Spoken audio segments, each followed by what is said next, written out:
Hello, नमस्कार मंडळी, कसे आहात? मी अर्चना दिघे तुमचं सगळ्यांचं स्वागत करते क्रेझी स्पाइस हाऊस या आपल्या यूट्यूब चॅनलवरती. तर सगळ्यात पहिलं तर तुमच्या सगळ्यांचे मनापासून धन्यवाद की तुम्ही माझ्या चॅनलला एवढं भरभरून प्रेम करताय किंवा एवढा चांगला प्रतिसाद देताय. मला अजिबात वाटलं नव्हतं की माझं चॅनल एवढा ग्रो करेल किंवा माझ्या चॅनलला ह्या पद्धतीने व्ह्यूज वगैरे येतील किंवा माझे 100 सबस्क्रायबर पूर्ण होतील. पण खरंच तुमचा मनापासून धन्यवाद की तुम्ही मला एवढा चांगला सपोर्ट करताय. इथून पुढेही तुमचा असाच मला चांगला सपोर्ट राहू द्या हीच तुम्हाला विनंती आहे. तर इथे मी आज सँडविचेस बनवणार आहे. तर हे अगदी झटपट होतात. तर म्हणजे काय झालं ना की हे कटिंग वगैरे करतानाची क्लिप नव्हती काढली मी, त्याच्यामुळे मी आता डायरेक्टली तुम्हाला सांगते की काय काय घेतलेलं आहे. तर याच्यामध्ये मी एक गाजर, एक बीट, एक कांदा, एक टोमॅटो आणि एक मक्याचा कणीस, पण त्याच्या अर्धेच दाणे घेतलेले आहेत आणि लेट्यूस घेतले. माझ्याकडे लेट्यूस होतं त्याच्यामुळे मी लेट्यूस घेतले किंवा कोबीही आपण टाकू शकतो. याच्यातलं फक्त मक्याचे दाणे बॉईल केलेले आहेत, बाकी काहीच बॉईल नाही केलेलं, सगळं तसंच आहे. कांदा वगैरे करायची गरज नाही लागत आणि कोबी पण एवढा काही असा वेळ नाही लागत की शिजण्यासाठी, त्याच्यामुळे ते काही केलेलं नाही. त्याच्यानंतर मी इथे टोमॅटो सॉस घेतला. जसं तुम्हाला हवं आहे तसं त्या पद्धतीने, जसं आपण हे सगळं मिक्स करतो जसं आपल्याला लागतं त्या पद्धतीने तुम्ही त्याच्यामध्ये ॲड करू शकता.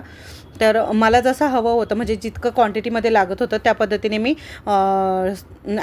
पहिलं टाकलं, त्याच्यानंतर थोडं बघितलं आणि मग परत मी वाटलं तर मी परत ॲड करेल त्याच्यामध्ये. सो मला जेवढं हवं होतं आता स्टार्टिंगला तेवढं मी त्याच्यामध्ये मिओनीज आणि चीज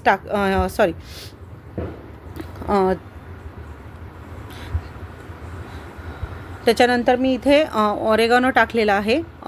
जो थोडासा फ्लेवर जास्त हवा असेल तर तुम्ही जास्त टाकू शकता, बट मुलांना द्यायचं असेल तर थोडंसं कमी टाका तुम्ही. डब्याला वगैरे द्यायचं असेल लहान मुलांना किंवा थोडं मिडल एजमध्ये तर त्यांना थोडं कमी टाका. त्याच्यानंतर मी इथे चीज किसून घेतला.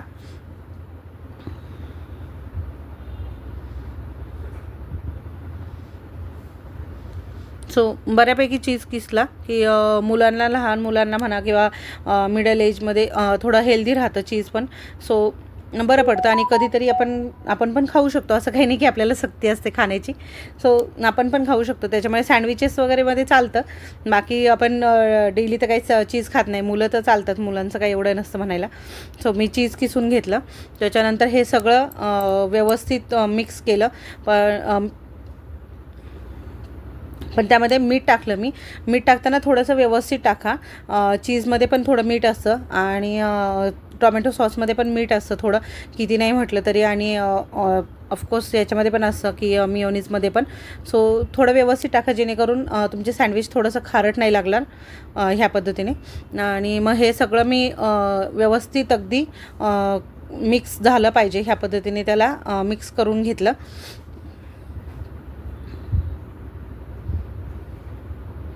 आणि हे पहा, हे असं दिसतंय मिक्स केल्यावरती. कलर पण खूप छान आला आहे, मस्त असा रेड वगैरे.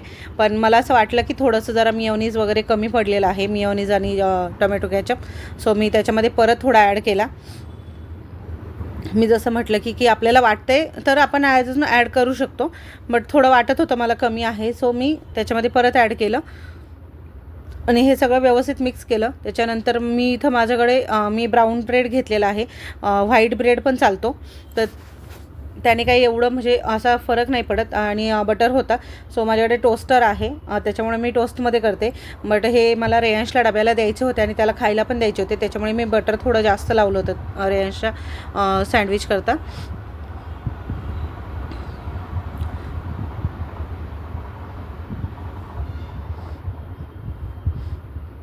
बटर लावून घेतलं आणि थोडं सँडविच मेकर जे आहे टोस्टर ते थोडं गरम करण्यासाठी ठेवलं होतं आणि एक मी ऑलरेडी लावले होते त्याच्यामध्ये गरम करण्यासाठी.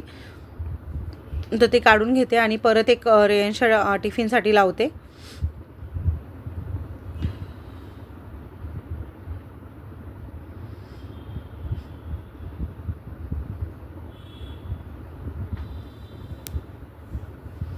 सो रेयांशे झाले होते सँडविच करून, त्याच्यामुळे मग मी चिली फ्लेक्स टाकला की लहान मुलांना तेवढं तिखट जास्त जमत नाही खायला आणि मग आपल्याला खायचं असतं. सो ही अशी एक ट्रिक असते की मी दरवेळेस ह्या पद्धतीने करते की रेयांशला पण खायला झालं पाहिजे आणि आम्हाला पण झालं पाहिजे.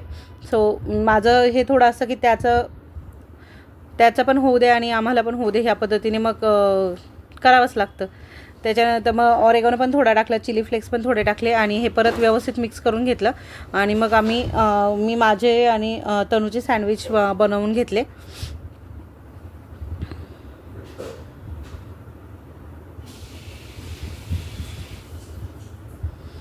आणि यात कसं असतं ना की बीट पण थोडं हेल्दी असतं, की तुम्हाला रक्त वाढवण्यासाठी म्हणा किंवा रक्त पातळ करण्यासाठी चांगली गोष्ट असते. कोबीमध्ये कॅल्शियम जास्त असतं, सो ते पण चांगली गोष्ट असते की तुम्ही भाज्या खाताय.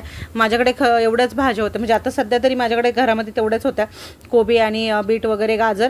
त्याच्यामुळे मग मी एवढंच टाकलं. नाहीतर मी जनरली माझ्याकडे पालक वगैरे असेल तर पालक, पनीर वगैरे सगळं टाकते, जेणेकरून मुलांना सगळं खाईल. अगदी मी बीन्ससुद्धा टाकते. बीन्स थोडेसे बॉईल करून घेऊन मग ते पण थोडे क्रश करून ते सुद्धा टाकते, कारण बीन्सची भाजी शक्यतो नाही खात पोरं. त्याच्यामुळे मी माझं थोडंसं लक्ष त्याच्यावरती असं की मुलं जी भाजी खात नाही, म्हणजे रेयांश तर सगळं काही खातोच, पण त्यातल्या त्यात तो जे काही खात नाही ना त्याच्याकडे त्या भाज्या मला कसं त्याला खायला घालता येतील याच्याकडे जास्त लक्ष असतं. सो भाज्या वगैरे तुम्ही सिजनेबल फ्रूट म्हणा किंवा भाज्या म्हणा सगळं खाल्लंच पाहिजे मुलांनी. त्याच्याशिवाय मुलं हेल्दी राहत नाहीत आणि निरोगीही राहत नाहीत. तर माझं हे आजचा व्हिडिओ तुम्हाला कसा वाटला हे मला नक्की कमेंट करून सांगा. आणि हे सँडविच तुम्ही बनवले की नाही, आणि जर बनवले तर खाल्ल्याच्या नंतर कुणाला झोप आल्यासारखं झालं होतं हेही नक्की कमेंट करून सांगा. ते का विचारलं ते मी जेव्हा तुम्ही मला कमेंट करसाल त्यावेळेस मी तुम्हाला सांगेल की का होतं असं, की सँडविच खाल्ल्याच्या नंतर झोप वगैरे येते का म्हणून. तर तुम्हाला माझा आजचा हा व्हिडिओ कसा वाटला हे मला नक्की सांगा. आणि जर तुम्हाला माझा व्हिडिओ जर आवडत असतील तर लाईक करा, शेअर करा, आणि अजूनही चॅनलला जर सबस्क्राईब केलं नसेल तर सबस्क्राईब करा. भेटूया पुन्हा नवीन व्हिडिओमध्ये. बाय. आणि हा माझा सँडविच आणि चहाचा फायनल लुक. तर कसं दिसतंय मला सांगा तुम्ही.